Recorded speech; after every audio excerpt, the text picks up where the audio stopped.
sure I'm saying it correctly, for the review of our alcohol control bylaw, hearings and deliberations today. I will start our hui off with the Karakia. Me noi tātou. Tira marama nuku, tira marama rangi, o koe kai hau I te ngākau o tangata, kia mā wete te ngākau o tangata. Tērā te tūwhiri ka tūwhiri, tērā te tīramarama ka tīramarama, he koia te mahara tango he I te atamai, hei pau tūwhiri mau, hei pau pōrero mau, hei pau atamai mau, tūturu whiti whakamaua kia tīna, haumi e hui e, tāki. I'd like to firstly acknowledge our hearings panel here today. Thank you very much to my fellow panelists. I want to acknowledge staff that have gotten us to this point today and all of the consultation and going through all of the policy and being out there engaging with our community as well. And last but definitely not least, I'd like to acknowledge the submitters, all written, and also those who have tuned up here to have a conversation with us. We will be quickly going straight to our agenda of hearing from our submitters and then rolling into, I'll be asking staff to give an overview of the paper. Then after that, we'll be asking some questions of clarification to staff. Also, just a reminder to us as a panel that for our submitters, we're only asking questions of clarification. And then post that, we will enter into our deliberations. So without further ado, I'd like to invite Doug Bush up and also Shai. Shai, you're in support of Doug? Yeah. If you want, come up here. You guys can sit up here and let's do some. Up your presentation. Cool. Thank you. Morena Koto, thanks for this opportunity to make an oral submission on this alcohol bylaw. Nō Tampi Makaurau ahau, ko Ngāti Tiriti te iwi, ko Douglas Takaunga, ko Medical Officer of Health te mahi. Morena te whānau, ko ai au, he iri tēnei no, tā tanga maha ki te whānau kai, ngai tūhoi me Ngāti Prauhoki, ko Cheyenne Johnson tōku ingoa. So I hail from the beautiful Mohaka all the way down to Pōtaka. And my role here is I'm the compliance officer at Te Whatuora Tairawhiti, and I'm also a delegate of the Medical Officer of Health, Dr. Doug Lush, and I write submissions on his behalf. Kia ora. So what we're going to do today is we're going to talk roles and responsibilities, talk a little bit about alcohol harm in Tairawhiti, and then express our support for the bylaw. So our roles and responsibilities, National Public Health Services recognises its responsibilities to improve, promote and protect the health and wellbeing of our people and communities of Aotearoa under the Paiora Healthy Futures Act 2020 and the Health Act 1956 and other legislation. And to achieve healthy communities and health equity across population groups, we work together across Health New Zealand and other sectors to address the determinants of health. Cool. And as Medical Officer of Health, I have a responsibility to reduce conditions within the community likely to cause injury and disease, including alcohol-related harm. So this advice is in accordance with the Sale and Supply of Alcohol Act. So alcohol harm in Te Tairawhiti. Alcohol use causes a substantial harm in Te Tairawhiti, and we have evidence like the report prepared by the Alcohol Health Watch in support of Chloe Sawbrick's Sale and Supply of Alcohol Harm Minimisation Amendment Bill, which showed that 44.1% of drinks in Te Tairawhiti were considered hazardous compared to the national average of 27.1%. We know that Māori experience a higher rate of alcohol-related harm and hazardous drinking. In New Zealand, their survey showed that 36.1%, which is a 1.8% higher risk compared to non-Māori. And we know about the intergenerational harm through fetal alcohol spectrum disorder, FAS, in Aotearoa. So it's estimated to affect over 3,000 babies born every year and up to 60,000 children under the age of 18. Also, my role and the reason for being here is to minimise alcohol harm in Tairāwhiti. And in terms of this bylaw, I'm thinking that it's going to reduce public exposure to drinking and denormalise alcohol consumption, and particularly thinking about the Kaiti Mall close to the school, and so I think that would be a good thing for the community. Oh yeah, the bylaw. So Health New Zealand, we support the changes in the bylaw that reduces the exposure of my community to harmful drinking. We also support the proposed changes to the alcohol control bylaw, and we agree with the GDC's proposal for extending the alcohol ban in the Disney City to include the east of Tarahiri River and the Centre Path, designating a new alcohol ban around the Kaiti Memorial Park and the Kaiti Hub and outside Kaiti School, Mainui Road, and updating all maps and the bylaw for clarity and ease of enforcement. And in terms of ongoing concerns, I guess there's a thought about how this bylaw will be enforced, and also about where the drinkers will go. So it's likely we'll displace the drinkers to some other place. But I think it still is beneficial in that it will mean that they won't be exposed to the schools, and so I think that's why we're supporting this bylaw. And in summary? Well, in summary, alcohol causes significant harm to our communities, and the riverbanks and Kaiti are alcohol harm hotspots. And the National Public Health Service supports the bylaw. Cool. So thank you for the opportunity to put our odds on. Being open to any questions. So, panel, any questions?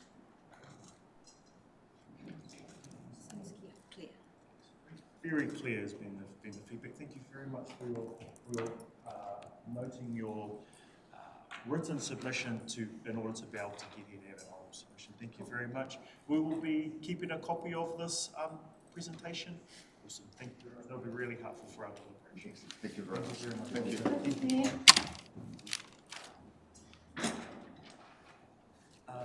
Panel, we are also expecting one other presenter at 9:10.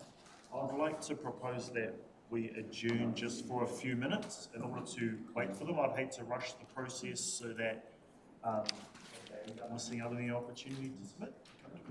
So I just said adjourn our meeting, say for the next, let's say 5 minutes to the submitter. As I said, the hearings process is a process where we want to try to make sure that we're capturing people's voices, especially if they've asked to come in make an oral submission. I do want to note though that their submission is submission number 23 and it's on page 41. They have written about their views in there, so I'm comfortable with us proceeding because then we can still take on board their feedback in regards to the decisions that we'll be making.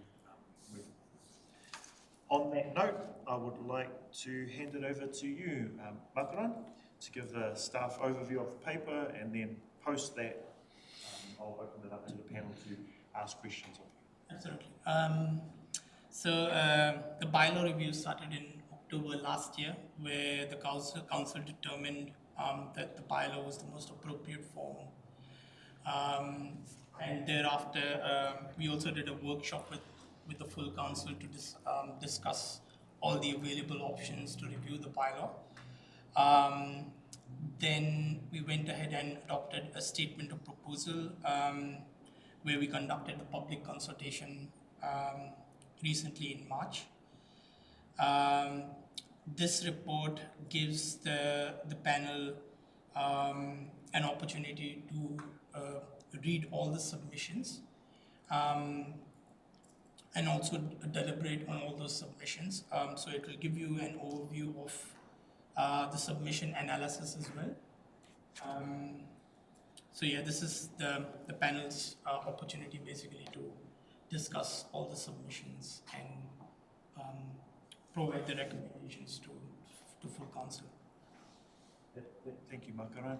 There was one question that we had sent through in regards to noting that the maps are not only city-based, but also there's some rural-based maps as well. So we did send through, as a panel, a question about the community feedback and submissions from those other rurally based locations that are on the maps, and what the makeup of the feedback from those rural communities look like. Are we able to, do we have a response in regards to that? Yes, so we have formulated a separate table for you all, and we're happy to share that with you. So that table will give you an idea of where those submissions have come from.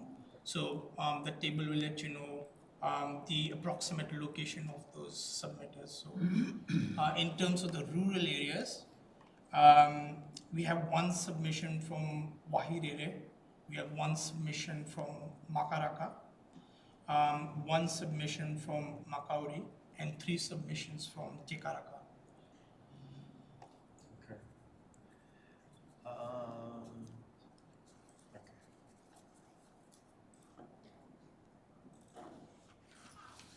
All right. Thank you for that. Thank you for that response. Was there anything you wanted to add, Ms. Knight or Ms. Allen? I guess in terms of the maps that are in the draft bylaw around those rural areas, some of those areas, they weren't specific consultation items in the proposal because we weren't proposing to change them from the current bylaw.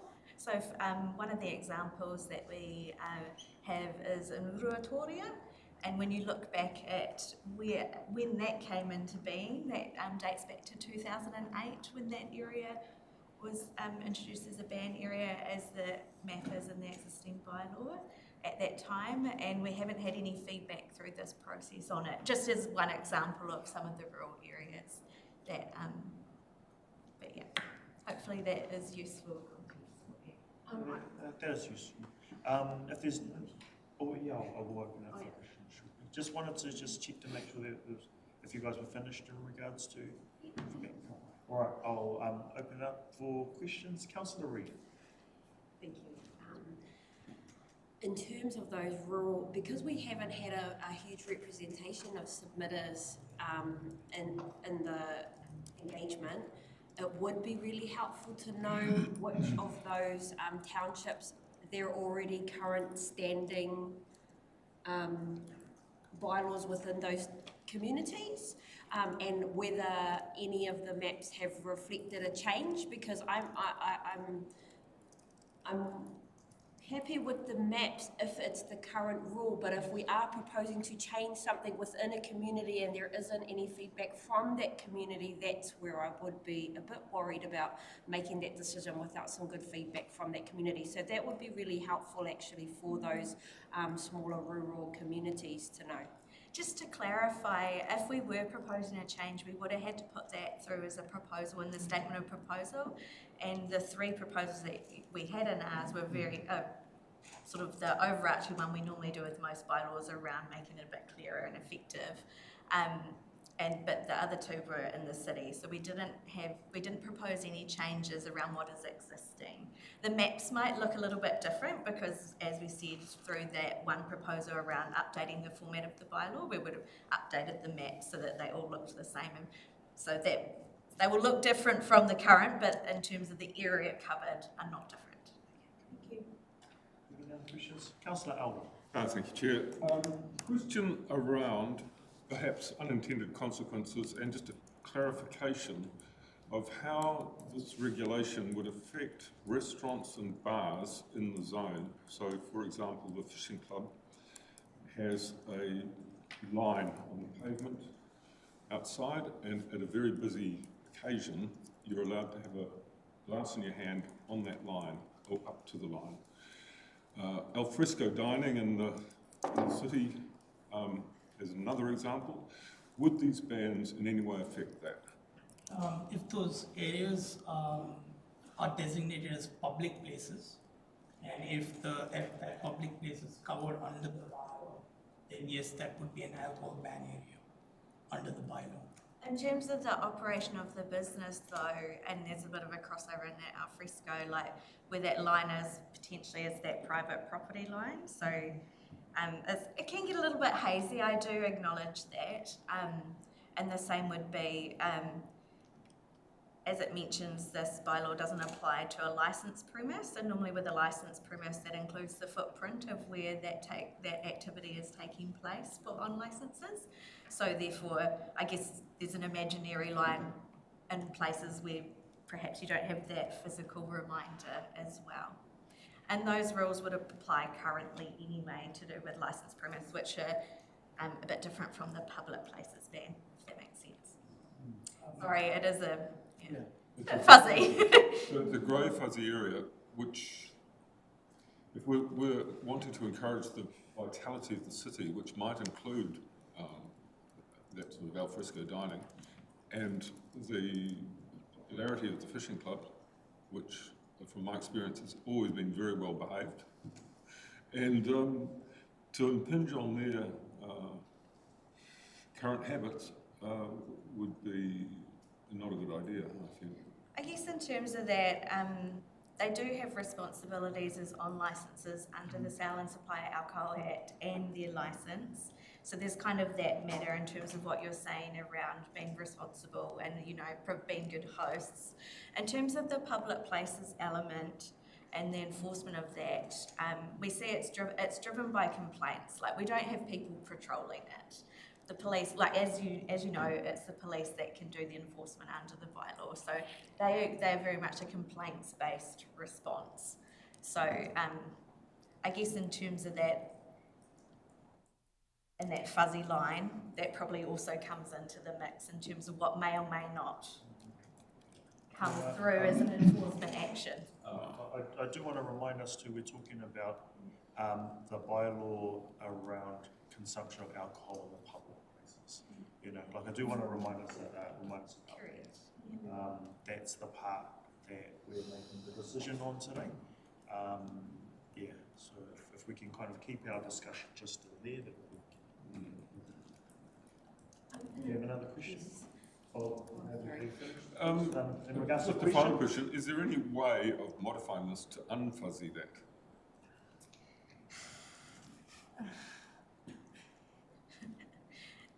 The way the legislation is currently written and what we are able and not able to do, not really is kind of the answer, unfortunately. We have to operate the two bits side by side, and some of it is about a judgment call potentially around that enforcement area, which, as I mentioned before, lies with the police. Just to add to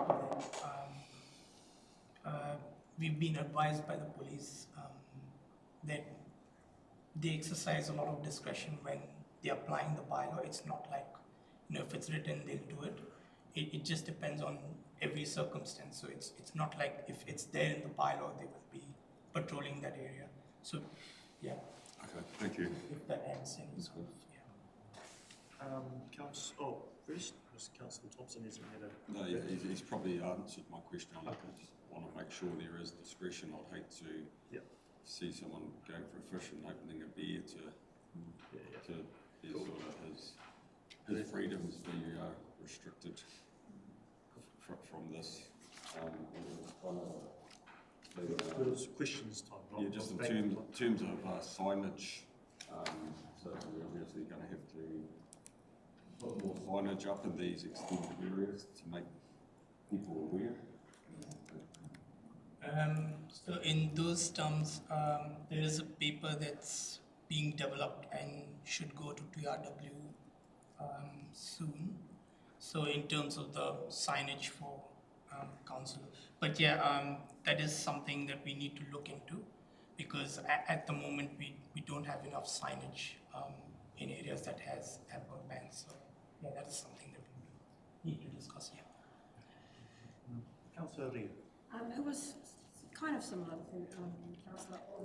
Mine was just circling back to a question I had prior to this about the engagement of those businesses within that Esplanade area. So the Tatapuri Fishing Club, the wharf, the bar at the front, the cafe, the works bar. Like, there's quite a lot of those cafe dining, alfresco dining, and I did note before this went out that because this would be a new area included, I would be really interested in the feedback of those local businesses and to ensure that they were given an opportunity, that we actually reached out to them to say, this is what we're proposing for your area of business.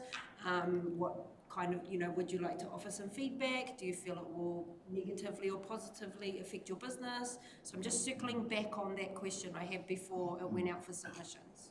An email was sent out to all these businesses with the link to the consultation page, and they were invited to participate in it, but it seems that we haven't really received any sort of feedback from them. Thank you.